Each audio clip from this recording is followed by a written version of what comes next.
দূর আকাশে ভোরের প্রথম আলো ছড়িয়ে পড়ছে। প্রজারা উদ্বিগ্ন হয়ে প্রাসাদের ফটকের বাইরে দাঁড়িয়ে আছে। দূর থেকে শোনা যাচ্ছে ঢাকের গম্ভীর শব্দ, মাঝে মাঝে শঙ্খধ্বনি। মন্ত্রী অনন্তরাম রাজসভায় ছুটে এসে বললেন, মহারাজ, বিপদ, ভয়ঙ্কর বিপদ। সীমান্ত থেকে ভয়াবহ সংবাদ এসেছে। মালব্য রাজ্যের সেনারা হঠাৎ আক্রমণ করেছে। বহু বছর ধরে আমি শান্তির নীতি মেনে চলেছি। যুদ্ধ চাইনি, রক্ত চাইনি, কিন্তু শত্রু যদি আমাদের ঘরে আগুন লাগায়, আমাদের প্রজাদের ছিন্ন ভিন্ন করে, তবে নিশ্চুপ থাকা কাপুরুষতা। পিতাজি, আর বিলম্ব নয়, আমাকে সেনাপতি ঘোষণা করুন। আমি তরবারি হাতে সীমান্তে যাব, আমাদের শত্রুদের মাটিতে মিশিয়ে দেব।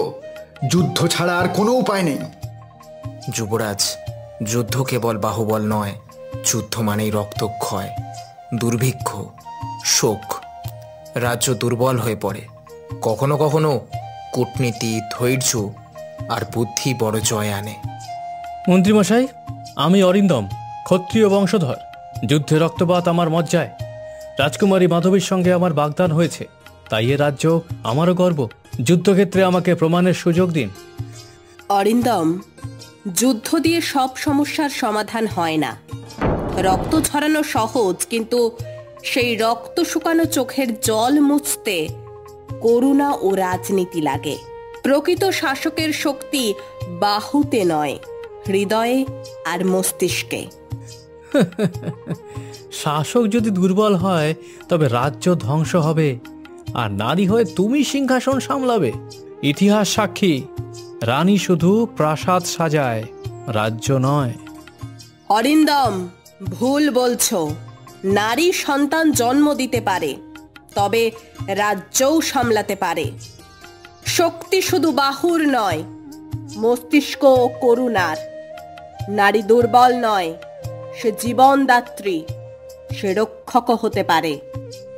যথেষ্ট। ক্ষমতা নয়, আমার কাছে ন্যায়ের আলো দরকার। তাই আমি ঘোষণা করছি, সিংহাসনে উত্তরাধিকার নির্ধারণ হবে 4টি পরীক্ষার মাধ্যমে। যে পরীক্ষায় জয়ী হবে সেই হবে রাজ্যের শাসক। যাও, ঘোষণা করে দাও মন্ত্রী, আজকেই আর কিছুক্ষণ পর হবে এই পরীক্ষা। আচ্ছা মহারাজ। শুনুন শুনুন শুনুন, আজ কিছুক্ষণ পরেই হতে চলেছে সিংহাসনের উত্তরাধিকারী নির্বাচনের পরীক্ষা। শুনুন শুনুন শুনুন। প্রথম পরীক্ষা হলো বিচার।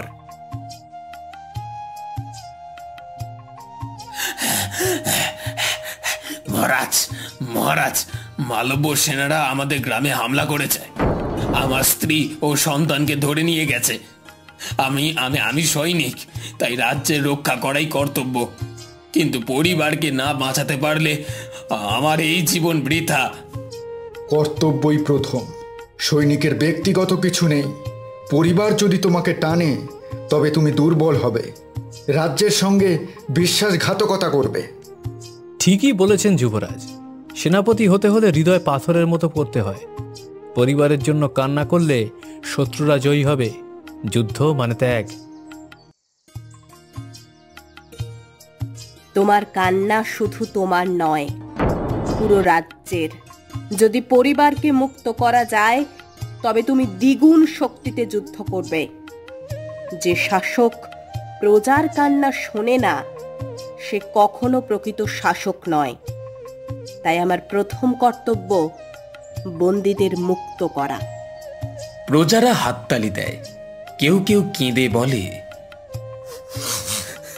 হ্যাঁ হ্যাঁ, আমরা এমনই শাসক চাই।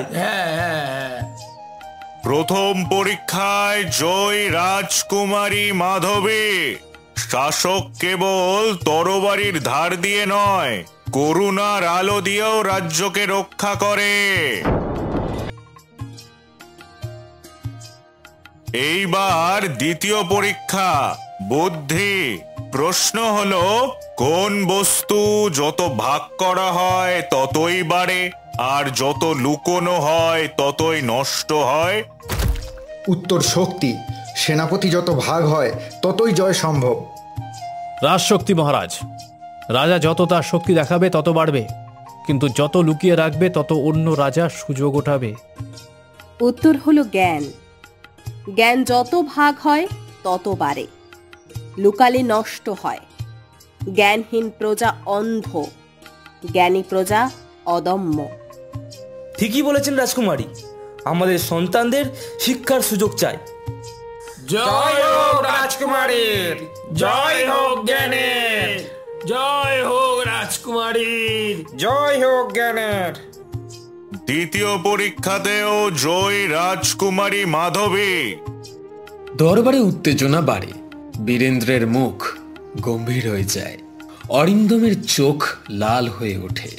এদিকে প্রজারা মাধবীর পক্ষেই থাকে। তৃতীয় পরীক্ষার পদক্ষেপ। এখানে কোনো উত্তর দিতে হবে না, একটা কাজ করতে হবে। এই প্রদীপ ন্যায়ের দীপশিখা, এটিকে অক্ষুণ্ণ রেখে অন্ধকার সুড়ঙ্গ থেকে ফিরে আসাই তোমাদের কাজ। সুড়ঙ্গ দিয়ে একে একে প্রবেশ করে বীরেন্দ্র, অরিন্দম আর মাধবী, সাথে 3 জনের হাতেই প্রদীপ। এই দেখো অরবিন্দ, এত সোনা। হ্যাঁ, মনে হচ্ছে এগুলোই নিয়ে যেতে হবে। এটাও ওই পদক্ষেপের মধ্যে পড়বে, এসব রাজ্যের কাজে লাগবে। তাই করা হোক। দুজনের সোনা নিতে গিয়ে তাদের প্রদীপ হাত থেকে পড়ে যায়, আর সেটা নিভে যায়। এদিকে মাধবী এক বৃদ্ধকে পড়ে থাকতে দেখে। এই বৃদ্ধা এখানে কি করছে? না যায়, ওনাকে বাইরে নিয়ে যায়। বৃদ্ধকে তুলে ধরে আর এক হাতে প্রদীপ ধরে নিরাপদে বের হয়। তৃতীয় পরীক্ষায় জয় মাধবী। রাত্রি নামে, আকাশে পূর্ণিমার আলো, তবু চারপাশে গুমোট অস্বস্তি। প্রাসাদের প্রাচীরের ফাঁক দিয়ে অল্প আলো এসে পড়ছে। দূরে প্রহরীদের টহল শোনা যায়, মাঝে মাঝে নিশাচরের ডাক। মন্ত্রীমশাই, এভাবে চলতে থাকলে মাধবী সিংহাসন দখল করবে। আমি হরিদম, যোদ্ধাদের বংশধর, কেবল প্রাসাদের ছায়ায় পড়ে থাকবো না, কখনোই মেনে নেব না। ধৈর্য ধরো অরিন্দম। রাজনীতি তলোয়ারের মতো ধারালো, কিন্তু এখানে আঘাত চোখে দেখা যায় না। শাসন ক্ষমতা একবার মাধবীর হাতে গেলে আমারও অবস্থান দুর্বল হয়ে পড়বে। তুমি যদি শাসক হও, আমিও শক্তি পাব। তাই শেষ পরীক্ষায় আমি নিজেই পাল্লা বদলে দেব। কিন্তু কিভাবে? বিচারপতি তো সবার সামনে ঘোষণা করেন। বিচারপতি মানুষ, দেবতা নন। ঠিক বলেছ, কিন্তু সময় কম। প্রজারা এখনই মাধবীর নাম জপছে, তারা তাকে রানী বলে ডাকতে শুরু করেছে। যদি তাদের হৃদয় পুরোপুরি জয় করে ফেলে, তবে আমাদের ষড়যন্ত্র ভেঙে যাবে। ভয় পেও না, সামান্য ভুলই তাকে প্রজাদের চোখে সন্দেহজনক করে তুলবে। সুন্দর। আমি চাই সবাই তাকে বিশ্বাসঘাতক ভাবুক, একজন নারী যে সিংহাসনের লোভে ছলনা করছে। যদি প্রজাদের মনে সন্দেহ ঢুকতে পারে, তবে তাদের হাতেই তার পতন হবে।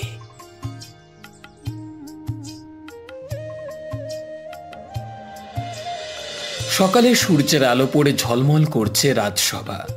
রাজসভার সবার মধ্যে একটা গুঞ্জন লেগেই আছে। এসবের মধ্যেই আবার শুরু হলো পরীক্ষা। প্রশ্ন, যদি প্রজার স্বার্থ আর শাসকের স্বার্থ দ্বন্দ্বে পড়ে, কাকে বেছে নেবে? রাজা আগে, প্রজা পরে। রাজা টিকলেই প্রজা টেকে। শাসকের জয় মানেই রাজ্যের জয়। রাজা কেবল প্রজার প্রতিনিধি। প্রজা সুখী হলে রাজ্য শক্তিশালী হয়। প্রজার কণ্ঠই আমার কণ্ঠ। জয় হোক মাধবীর, জয় হোক ন্যায়ের। ক্ষমা করবেন মহারাজ, এই পরীক্ষায় ষড়যন্ত্র হয়েছে। কি বলছো মন্ত্রী? হ্যাঁ মহারাজ, বিচারক আর রাজকুমারী ষড়যন্ত্র করেছে, না হলে সব পরীক্ষায় রাজকুমারী কিভাবে উত্তীর্ণ হয়? ঠিক বলেছি রাজকুমারী তাহলে ষড়যন্ত্র করেছে। ঠিকই তো, কিন্তু রাজকুমারী আর বলতে পারবে? ষড়যন্ত্র করছে। আমি এই পরীক্ষা মানি না, এটা পুরোই সাজানো রাজকুমারীর। না মহারাজ, পুরোটাই মিথ্যে। আচ্ছা বিচারপতি দাঁড়াও। মন্ত্রী, প্রমাণ আছে তোমার কাছে যে এটা ষড়যন্ত্র? মহারাজ, আমি আপনার বিশ্বস্ত মন্ত্রী, আর আপনি আমার থেকে প্রমাণ চাইছেন? কেন মন্ত্রী মশাই, প্রমাণ দিন। আপনি বিশ্বস্ত মন্ত্রী, সেটার প্রমাণ দিন। আমার কাছে কিন্তু একটা প্রমাণ আছে মন্ত্রী মশাই। কি প্রমাণ? কিছু নেই। আচ্ছা বীরেন্দ্র, কাল রাতের ঘটনাটা একবার মহারাজকে জানাও দেখি।